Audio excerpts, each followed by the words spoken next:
Hello, ఏముందండి బాబు, మీకు తెలంది ఏముంది? ఆడపిల్ల పెళ్ళి అంటే ఎంత భారమో తెలుసు కదండి మీకు. ఒక పిల్లకే ఇలాగ అయిపోతే ఇంకా ఇద్దరు పిల్లలు ఏమైపోవాలండి? వెళ్ళి చేయగడుక్కుందాం. బాబు, అంకుల్ అప్పుడు భోజనం అయిపోయిందా? తినేసాను అంకుల్. అదే మీ బ్యాలెన్స్ ఎంత ఉందో చెప్తే. మీకు ఎంతమంది కూతుర్లు అంకుల్? ఇదేంటి ఇలా అడుగుతున్నాడు? 3 అమ్మాయిలు బాబు.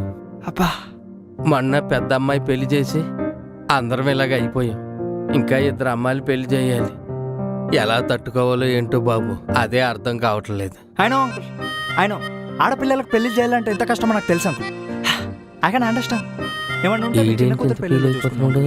బాబు అంకుల్ ఇంకేం మాట్లాడకండి. ఇంకేమన్నా ఇవ్వాలనుకుంటే ఒక 50,000 ఇవ్వండి సరిపోతుంది. ఆల్రెడీ 50,000 అడ్వాన్స్కి ఇచ్చాను బాబు. ఇచ్చేసిరా? అయితే వద్దు.